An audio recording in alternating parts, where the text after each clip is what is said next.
All right, pre-AP, so I'm going to explain the periodic properties. Yesterday, you should have read your notes and at least kind of gotten an idea of it.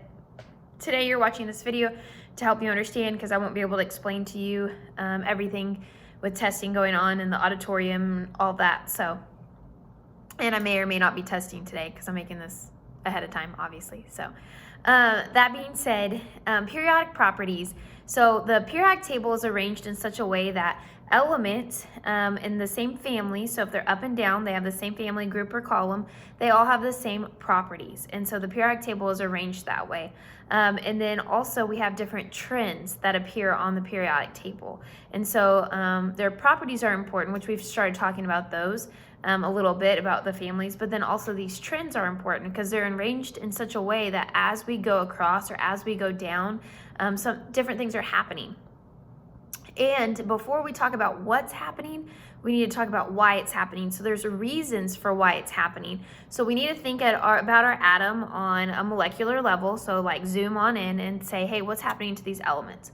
So when we go down a group, what's happening is we're gaining energy levels.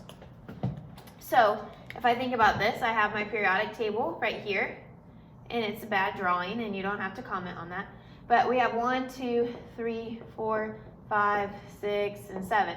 Okay, and so as we go down a group, we're gaining more energy levels. So hopefully that makes sense because the first atom has 1 energy level. Then we go down here, this one has 2 energy levels.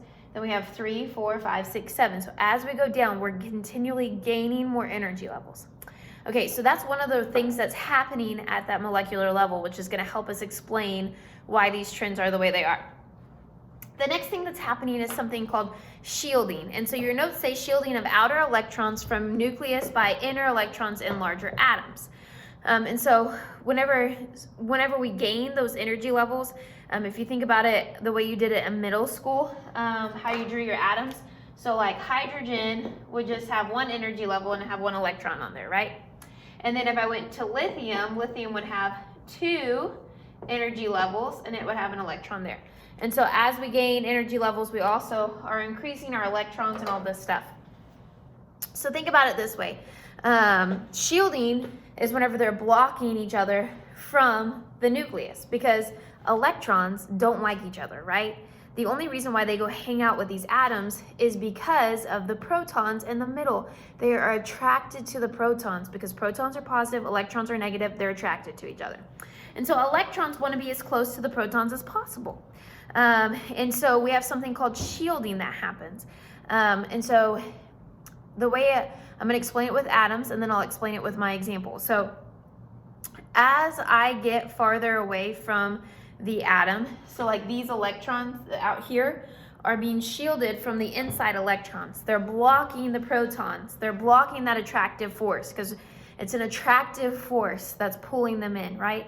And if they're being blocked, then they don't get all the goodness. And so the way that I like to talk about it is like with a campfire or a bonfire. If you've ever been to a big old bonfire, especially on a cold winter night, you can feel the heat, right? Even at campfires, if you've ever been around a campfire, you can feel the heat. And so if you are at that campfire, you are, it's cold, so you're attracted to the heat because you want to warm up, right? You want to feel the heat.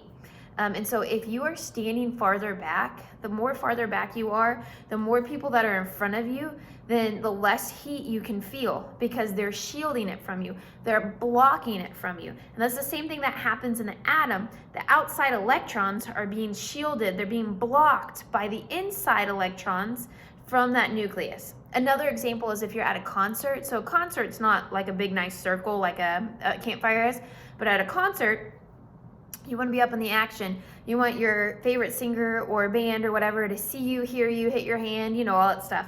Well, the farther back you are, the less likely they are to reach out to you because you're being shielded by the people in front of you. Maybe you can't see as much lights, you can't see as much of the sound, see as much of the sound. You can't hear as much of the sound, it's not as loud because you're farther back. You're being shielded by all those other people. And so either way, it's something that's blocking. There's an attraction and then something's blocking it in between. And so that's what's happening with these electrons. So that's what we're talking about when we talk about shielding. Our other down reason is electron-electron repulsion. Electrons don't like each other. We just said that. They like the protons. And so they don't want to hang out with each other. And so the more that there are together, then the more that they want to spread out and get away from each other, right? They don't actually want to be super buddy close together. And so as you add more electrons, then there's more repulsion. They're more grossed out. So think about your least favorite person that you like in the whole wide world. And being in a room with them isn't fun. If there was one clone of them to where you're in a room with now 2 of them, that would be even less fun. And as the more that you clone, then the more of them that you're around, the more upsetting it is, and the more you want to back up and get as far away as possible. You want to spread out. If it gets to be too many, you don't even want to be in the same room. You're like, can we spread out through the whole building? That's how electrons feel. They don't like each other. They don't really want to be close together. So when there's more of them, they all kind of like, we need to get away from each other. So those are our down reasons. So increased energy levels, shielding, so that's being blocked from the nucleus, and then electron-electron repulsion. They don't like the guy next to them. Then we have across reasons. So there's only 2 across reasons. Our first across reason says increased nuclear charge. So what is nuclear charge? Well, our nucleus, so nuclear is talking about the nucleus.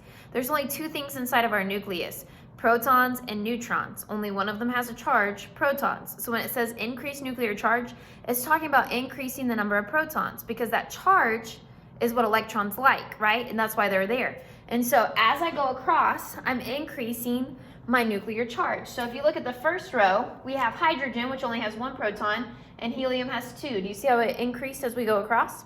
If we go down next, lithium has 3, beryllium has 4, boron has 5, 6, 7, 8, 9, 10, so on and so forth. So as you're going across, that is increasing in nuclear charge. You're gaining more protons as you go across each row. That's what it's talking about when it says that. Our other across reason is an octet of electrons is approached. And so we know this one to be true because we have 1 valence electron, 2 valence electrons, 2 valence electrons, 3, 4, 5, 6, 7, and then 8, boom, octet is approached, octet is reached, right? So as I go across, I'm getting closer to that octet, which is our other trend. This one does not affect size. This one affects a lot of things, but when we talk about size, approaching an octet doesn't affect size. All the other ones affect size, but approaching an octet does not. So that is our reasons for all of our trends. And so now I'm going to make another YouTube video to explain all of our trends to you. So you definitely need to watch this one first. It's going to help everything make more sense.